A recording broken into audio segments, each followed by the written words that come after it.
वालेकुम, मैं हूं मलिक अब्दुर्रहमान और मैं अपने यूट्यूब चैनल पे तमाम नाज़रीन को खुशामदीद कहता हूं। वर्ल्ड कप 2023 का सबसे बड़ा मार्का 14 अक्टूबर को नरेंद्र मोदी क्रिकेट स्टेडियम में पाकिस्तान और इंडिया के दरमियान खेला जा रहा है। पाकिस्तान क्रिकेट टीम की श्रीलंका के खिलाफ नाकाबिले यकीन फतह ने पाकिस्तान की वर्ल्ड कप कैंपेन में नई रूह फूंक दी है। शौकीन जिनके दिल बुझे हुए थे कल के मैच के बाद पाकिस्तान की टीम से उनने उम्मीदें जो है वो दोबारा बांध ली हैं। खासकर जिस तरह कल अब्दुल्ला शफीक और मोहम्मद रिजवान की तारीखी सेंचुरीज की बदौलत पाकिस्तान ने वर्ल्ड कप की हिस्ट्री जो है उसको तब्दील करा के रख दिया और पाकिस्तान क्रिकेट टीम ने वर्ल्ड कप की 48 साल की हिस्ट्री का सबसे बड़ा स्कोर जो है वो चेज करके रिकॉर्ड कायम कर दिया है, जिसकी पाकिस्तान से तो दूर दूर तक कोई जो है वो पाकिस्तानी शायकीन क्या, पाकिस्तानी क्रिकेटर्स क्या, इंडियन क्रिकेटर्स क्या, इंडियन फैंस क्या, दुनिया का मेरे ख्याल से कोई बंदा जो नहीं होगा जो पाकिस्तान टीम से जो है वो ये रिकॉर्ड बनाने की उम्मीद जो है वो लगाए बैठा था। लेकिन आपको क्रेडिट देना पड़ेगा पाकिस्तान क्रिकेट टीम को, क्योंकि ये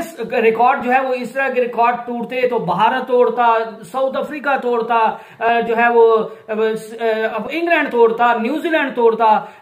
इसके अलावा ऑस्ट्रेलिया तोड़ता, तो फिर जो था वो कोई लोग बंदे एक्सपेक्ट कर सकते थे। लेकिन पाकिस्तान की बैटिंग लाइन जो है वो कभी भी जो है वो इतनी अच्छी नहीं रही और पाकिस्तान ने कभी भी जो है वो 260 प्लस जो है वो या 270 प्लस वर्ल्ड कप में चेज नहीं किया सक्सेसफुली। तो पाकिस्तान के लिए ये 344 रन का जो रिकॉर्ड रन था उसको चेज करना बहुत बड़ी बात है और इसी जो है वो रिकॉर्ड चेज की वजह से पाकिस्तान के फैंस ने और इंडियन फैंस ने जो है वो अब पाकिस्तान और इंडिया के दरमियान जो मैच खेला जा रहा है उससे जो है वो खासी उम्मीदें बांध रही है और शहीनों ने जो है वो भारत में कोहराम बर्पा कर दिया है। इंडियन फैन जो अपनी टीम को जो है वो वन साइडेड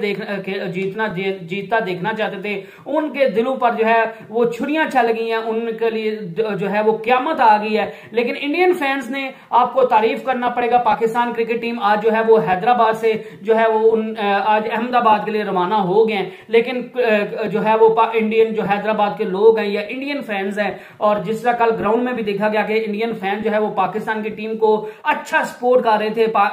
एक बच्चा था उसने इंडिया की शर्ट पहनी हुई थी लेकिन पाकिस्तान का झंडा उसके हाथ में था और पाकिस्तान टीम जबकि वर्ल्ड कप में आई है, वर्ल्ड कप खेलने के लिए आई है, तो पाकिस्तान अभी तक हैदराबाद में रही है। तो हैदराबाद के लोगों ने जिस तरह पाकिस्तान टीम को वार्मली वेलकम किया है, उनको अच्छे से अच्छे खाने दिए गए हैं, हाई फाई सिक्योरिटी दी गई है, उनको जो है वो इतना उनका जो है वो और ख्याल रखा गया है कि हर टीम की ख्वाहिश होगी कि हमें जो है वो पाकिस्तान टीम जैसा प्रोटोकॉल मिले। तो थैंक्स टू हैदराबाद पीपल और हैदराबाद के शायकीन और खुसूसन इंडिया के, जाहिर सी बात है दूसरे शहरों से भी पाकिस्तान के मैचेस देखने के लिए लोग आए होंगे और जिस तरह उन्हें पाकिस्तान टीम को सपोर्ट दिखाई और जिस तरह मोहम्मद रिजवान ने भी कल बात करते जब man of the match award उनको मिला तो उन्होंने कहा कि मुझे तो ऐसे ही लग रहा था जैसे मैं रावलपिंडी में पाकिस्तान में खेल रहा हूं, क्राउड हमें इस तरह जो है वो सपोर्ट कर रहा था और हमें क्राउड का जो है वो बहुत सपोर्ट मिला और उन्होंने क्राउड का शुक्रिया भी अदा किया और बाकी इंडियन लोगों ने साबित कर दिया है कि वो बेहतरीन खेल को जो है वो देखना चाहते हैं। और पाकिस्तान और इंडिया में जो हमेशा बात करता हूं कि अमन को आप जो है वो बढ़ावा दें, आप जो है वो इख्तलाफात को, आप जो है वो नफरत को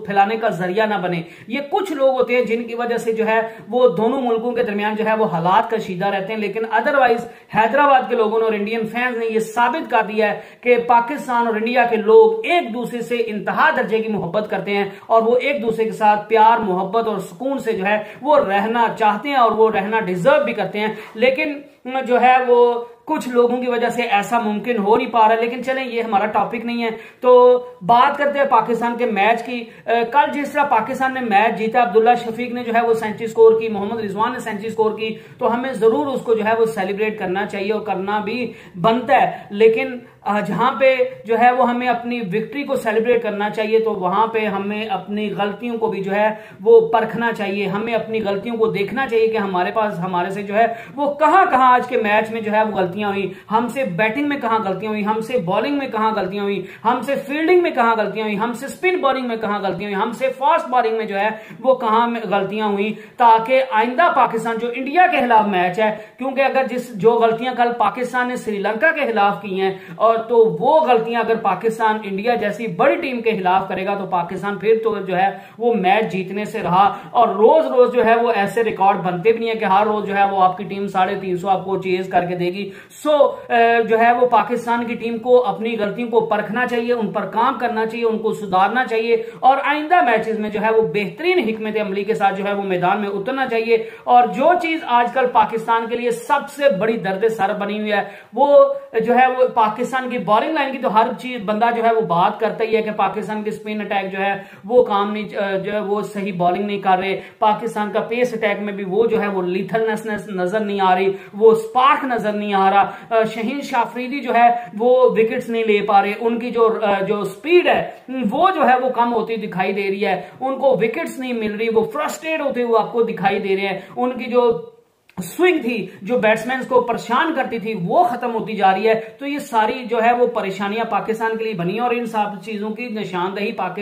सब लोग कर रहे हैं और इन पे भी आते हैं कि इनमें पाकिस्तान के पास क्या बेहतरीन ऑप्शन है। लेकिन एक मेरे ख्याल से एक और बहुत बड़ा जो है वो चैलेंज है जो मेरे ख्याल से शायद अभी तक पाकिस्तान की टीम उसके बारे में सोच भी नहीं रही और वो है पाकिस्तान का ओपनिंग का मसला। अब कल जो है वो फहर जमान को चेंज कर दिया गया और अब्दुल्ला शफीक को उनकी जगह पे लाया गया और अब्दुल्ला शफीक ने पहले ही मैच में जो है वो क्या आउट क्लास परफॉर्मेंस दिखा दी। और इससे साबित होता है कि आप जब अच्छे लड़कों को, डिजर्विंग लड़कों को खिलाएंगे तो फिर आपकी टीम जो है वो आपको बड़े मैचेस भी जीत के देगी। तो जो है वो फहर जमान को बहरहाल अभी जो पहले जब ड्रॉप करने का टाइम था तब पाकिस्तान टीम ने जो है उनको ड्रॉप नहीं किया। उनको जो है वो आप एशिया कप में ड्रॉप कर सकते थे, आप उनको वापस डोमेस्टिक में भेजते, उनको कहते कि अपनी फॉर्म बहाल करो, उसके बाद वर्ल्ड कप में पाकिस्तान की टीम में आ जाओ। लेकिन आपने वो नहीं किया, आपने वार्म अप मैचेस में उनको नहीं खिलाया। जो है वो आप और जब क्रूशियल मोमेंट्स आ गया श्रीलंका के खिलाफ, मेरे ख्याल से फहर जमान को एक और दो,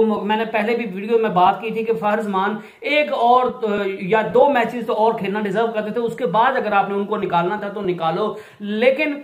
मसला यह है कि अब्दुल्ला शफीक को आपने खिलाया, फहर जमान की जगह पे खिला लिया, ठीक है आपने फहर जमान को निकाल दिया, लेकिन उसके बावजूद पाकिस्तान की ओपनिंग जो है वो चल नहीं पाई। और पाकिस्तान की ओपनिंग इमामुल हक जो है वो पाकिस्तान के लिए कॉन्स्टेंट दर्द सर बने हुए हैं और उनकी फॉर्म भी जो है वो बुरी लगी हुई है और उन्हें एशिया कप में भी कोई खास परफॉर्मेंस नहीं दिखाई। उनने जो है वो अफगानिस्तान की सीरीज में भी कोई एक्स्ट्राऑर्डिनरी परफॉर्मेंस नहीं दिखाई कि जिससे हम कह सके कि इमामुल हक को जो है वो कॉन्स्टेंटली आप खिलाते रहो। तो मेरे ख्याल से आप इमामुल हक को जो है वो ड्रॉप करके आप जो है वो अब्दुल्ला शफीक के साथ फहर जमान को इंडिया वाले मैच में खिलाएंगे तो वो पाकिस्तान के लिए बेहतर ऑप्शन साबित हो सकता है। और इमामुल हक को भी कह देना चाहिए कि भाईजान आपको बहुत मौके दे दिए गए हैं, फहर जमान की हमेशा बात की जाती है, उसके हमेशा उसको लान की जाती है, उसको हमेशा बातें सुनाई जाती हैं, आपको कभी कहा नहीं गया। लेकिन आपकी भी परफॉर्मेंस इस काबिल नहीं है कि आप बड़ी टीमों के खिलाफ जो है वो खेल सको। आप जो है वो पाकिस्तान टीम के लिए दर्द सर बने हुए हो, क्योंकि जब बड़ी टीम्स के खिलाफ आप खेलोगे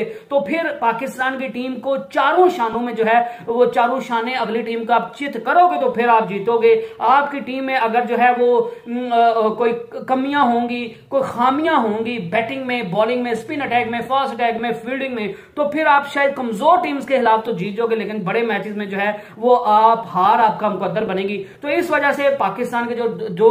कमजोर टीमों के खिलाफ मैच थे वो पाकिस्तान ने खेल लिए हैं। तो अब मेरे ख्याल से पाकिस्तान को इंडिया के खिलाफ जो है वो बेहतरीन कॉम्बिनेशन के साथ उतरना चाहिए और सबसे पहले जो चेंजिंग करनी चाहिए वो पाकिस्तान को चाहिए कि अब्दुल्ला शफीक के साथ इमामुल हक को ना खिलाएं, इमामुल हक को ड्रॉप कर दे और अब्दुल्ला शफीक के साथ फहर जमान को खिलाएं। तो मुझे कवी इम्कान है, मुझे जो है वो इस चीज का बखूबी अंदाजा है कि इंशाल्लाह वो पाकिस्तान के लिए जो ऑप्शन है अब्दुल्ला शफीक और फहर जमान वो मच बेटर ऑप्शन जो है वो साबित होगा। और अगर फर्ज करें आप ये कहते हैं कि इमामुल हक को बाहर निकालना तो फहर जमान को भी हमने नहीं खिलाना, उसको हमने ड्रॉप कर दिया है, तो फिर मेरे ख्याल से इमामुल हक से जो है वो सलमान अली आगा जो है वो मच बेटर ऑप्शन है इमामुल हक से। और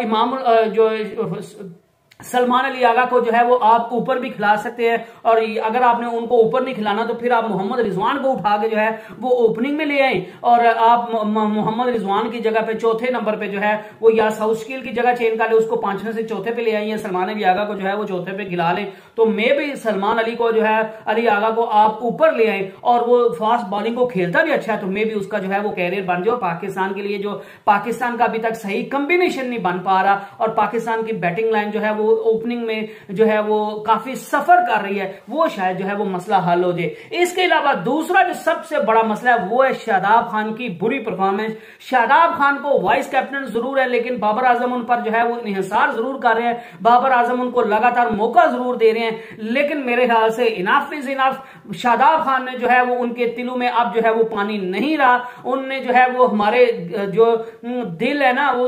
उनको छलनी कर दिया है और उनसे परफॉर्मेंस नहीं हो रही। तो शादाब खान को फाइनली जो है वो आपको ड्रॉप कर देना चाहिए, क्योंकि शादाब खान ने हर मैच खेला है और एक मैच में भी वो जो है वो कुछ अच्छा परफॉर्म नहीं कर पाया, और वो रन एक तो इतने ज्यादा दे देता है, वो जो है वो रन बहुत ज्यादा कंसीड कर लेता है और ऊपर से जो है वो विकेट भी नहीं लेके देता। तो ऐसा बॉलर इसको आप जो है वो कब तक आप उसको सपोर्ट करते रहेंगे? और या तो आपके पास ऑप्शन मौजूद ना हो। जब आपके पास ऑप्शन मौजूद है उसामा मीर की शक्ल में, और उसने वार्म अप मैचेस में और उसने मैचेस में जो है वो परफॉर्म करके भी दिखाया है कि Usama Mir is much better option in the middle over than Shadab Khan, तो फिर आपको जो है वो शादाब खान को ड्रॉप करके उसामा मीर को लाना चाहिए, क्योंकि इंडियन टीम की जो बैटिंग लाइन है वो बाकी टीमों से जो है वो बहुत बेहतरीन है। और अगर आपने इंडिया के खिलाफ मैच जीतना है तो आपको ओपनिंग में भी जो है वो सही करनी पड़ेगी, आपको सही कॉम्बिनेशन खिलाना पड़ेगा, खिलाड़ी को जो है वो परफॉर्म करना पड़ेगा, आपको शादाब खान को ड्रॉप करना पड़ेगा, शादाब खान की जगह पे उसामा मीर को खिलाना पड़ेगा। और मोहम्मद नवाज को चलिए आप खिला सकते हैं, क्योंकि और पाकिस्तान के पास स्पिन में कोई ऑप्शन नहीं है, और मोहम्मद नवाज जो है वो बैटिंग में भी जो है वो अच्छा खासा परफॉर्म कर रहे हैं। तो मोहम्मद नवाज और उसामा मीर को जो है वो आप स्पिन अटैक में रखिए और शादाब खान को और इमामुल हक को जो है वो ड्रॉप कर दीजिए। इसके अलावा फास्ट बॉलिंग में हसन अली जो है वो बड़ा अच्छा परफॉर्म कर रहे हैं, और जो है हारिस रऊफ को उनको समझाइए कि आपने बॉलिंग क्या करनी, कहां करनी है। उनमें भी जो है वो कल के मैच में वो भी ऑफ दी कलर दिखाई दिए, उनको भी विकेट्स नहीं मिली, आखिरी ओवर में जाकर उनको विकेट मिली, तो तब वो क्या चिड़ियां चुग गई खेत, तो तब क्या फायदा जब चिड़ियां चुग गई खेत। तो हारिस रऊफ को जो है वो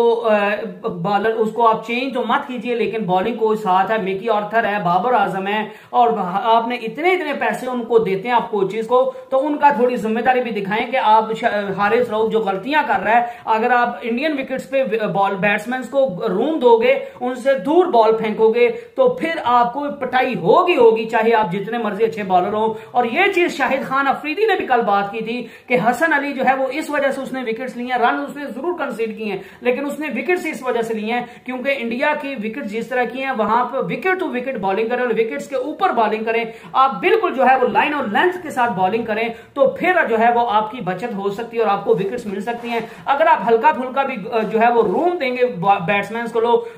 को, तो फिर जो है वो बैट्समैन आपको किसी सूरत बख्शेंगे नहीं। तो यही चीज हारिस रऊफ को समझाने की जरूरत है। और शहीन शाह अफरीदी मुझे लग रहा है कि इंजर्ड है, तो अगर वो इंजर्ड है तो उनकी जगह पे जो है वो आप जमान खान को टीम में ला सकते हैं। अगर फुल जो है वो मुझे लग रहा है जिस तरह की उनकी फॉर्म है ना, जिस तरह की उनकी पेस भी कम हो गई है, जिस तरह उनकी जो है वो जो कह लें स्विंग भी नहीं हो रही उनसे, और वो इजीली रन जो है वो कंसीड कर रहे हैं, विकेट्स भी नहीं ले पा रहे, तो मुझे कहीं ना कहीं लग रहा है, मुझे आई एम नॉट 100% श्योर, लेकिन मुझे लग रहा है कि शहीन शाह अफरीदी जो है वो पूरी तरह फिट नहीं है। और वो फिट ना होने के बावजूद पाकिस्तान की टीम के पास और कोई ऑप्शन नहीं है प्लेइंग 11 में, तो इस वजह से जो है वो खेलते जा रहे हैं। तो अगर शहीन शाह अफरीदी फिट नहीं है तो आप या तो जमान खान को उठा के जो है वो वापस अपने मेन स्क्वाड में ले आए, और या फिर पाकिस्तान से आप शहीन शाह अफरीदी की जो है वो रिप्लेसमेंट ले लें, क्योंकि आप बड़े नाम को दे के ना जो सारा वर्ल्ड कप इसी तरह ना गुजारे, क्योंकि अगर एक बंदा जो है वो इंजर्ड है तो उसका बेशक जितना बड़ा मर्जी नाम है उसका, वो टीम के लिए जो है वो हमेशा बोझ ही बनता है। वो कभी नहीं हो सकता कि एक इंजर्ड प्लेयर जो है वो टीम को जो है वो फायदा दे जाए। तो आपको बड़ा नाम सोचकर शहीन शाह अफरीदी को जो है वो टीम में लगातार खिलाने की जरूरत नहीं है, और इस तरह आप उसके कैरियर के साथ भी खेल रहे हैं। आपको या तो उसकी रिप्लेसमेंट ले लेनी चाहिए, या फिर आप जमान खान में से जो जमान खान को जो है वो रिजर्व से उठा के जो है वो मेन स्क्वाड में ले आए, शहीन शाह अफरीदी को रिजर्व में रख दें, ताकि जब वो फिट हो जाए तो उसके बाद जो है वो उनको ले आए। और अगर वो बिल्कुल फिट है उसके बावजूद उनसे परफॉर्मेंस नहीं हो रही, तो फिर बॉलर्स मॉर्निंग मार्कर यार इतने पैसे लेता है, मिकी आर्थर इतने पैसे लेता है, बाबर आजम इतना क्रिकेट खेल सकता है, शहीन शाह अफरीदी पूरी दुनिया में खेल चुका है, तो उसको बखूबी अंदाजा होना चाहिए और जो कोचेज है उनको बताना चाहिए कि भाईजान आपकी पेस क्यों गिर रही है, आपसे स्विंग क्यों नहीं हो रही, आप कहां पे बॉलिंग में गलतियां कर रहे हो कि आपको जो है वो रन कंसीड हो रहे हैं, और आप जो पाकिस्तान का मेन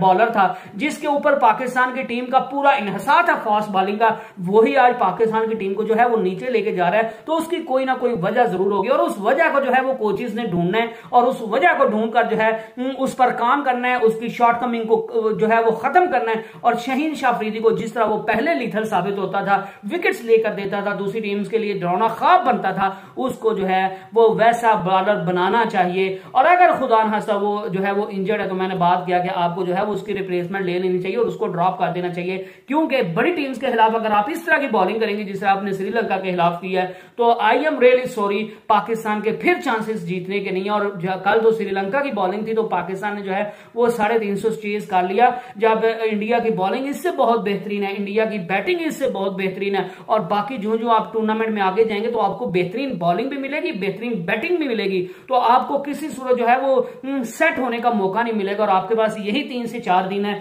आप टीम कॉम्बिनेशन बना लो, आप जो है वो सही प्लेयर्स को सिलेक्ट कर लो, आप जो आपकी शॉर्ट कमिंग है, आपकी जो हामी है उन पर काम कर लो और सारों जो है वो चारों शाने जो हैं उनको सही कर लो ताकि आप बड़ी टीम्स को जो है वो शिकस्त दे सको। और पाकिस्तान को जो है वो फील्डिंग में अपनी इंप्रूव करने की जरूरत है। कोचेस के इतने इतने पैसे लेते हैं तो उनको समझाना चाहिए आपको कैचेस किस तरह लेने, कहां पे कैच है, तो आपने कौन सा पोज बनाना है, आपने किस तरह हाथों को जो है वो उनका स्टाइल बनाना है कि कैच आप पकड़ ले। तो ये सारी चीजें कोचेस को समझाना चाहिए, क्योंकि कल कुशल मेंडिस का कैच इमामुल हक ने छोड़ा, ठीक है शाहीन शाह अफरीदी वाला कैच थोड़ा मुश्किल था, लेकिन कुशल मेंडिस का जो इमामुल हक ने कैच छोड़ा था तो उसके बाद आपको पता है कि वो सेंचुरी स्कोर कर गया। और अगर उसके वो 120-30 रन निकाल लें तो फिर आप देख लें पाकिस्तान तो वन साइडेड मैच जीता हुआ था। इसी वजह से कहते हैं कैचेस विन द मैचेस, और आपको जो है वो बड़े मैचेस अगर आपने जीतने हैं तो फिर आपको हर शोबे में जो है वो अगली टीम से बेहतर होना पड़ेगा। और अगर आपकी एक शोबे में भी कमजोरी है तो आपकी किस्मत अच्छी होगी तो आप जीतेंगे, अदरवाइज जो है वो हारी आपका मुकद्दर बनेगी। तो इसलिए पाकिस्तान को अपने चारों हाने जो है उनको सही से फिल करना है, पाकिस्तान को अपनी शॉर्ट कमिंग्स पे काम करना है और उनको बेहतर करना है और बेहतरीन हिकमत अमली के साथ नेक्स्ट मैचेस में उतरना है ताकि पाकिस्तान क्रिकेट टीम जो है वो नेक्स्ट मैचेस में बेहतर परफॉर्म कर सके। I hope you enjoyed the video, और प्लीज जो हजरात मेरे चैनल पर नए वो प्लीज मेरे चैनल को सब्सक्राइब कर लीजिए, बेल आइकन के बटन को दबा दीजिए, और कंटेंट अच्छा लगे तो यार लाइक कर दिया करें, ज्यादा से ज्यादा शेयर करें और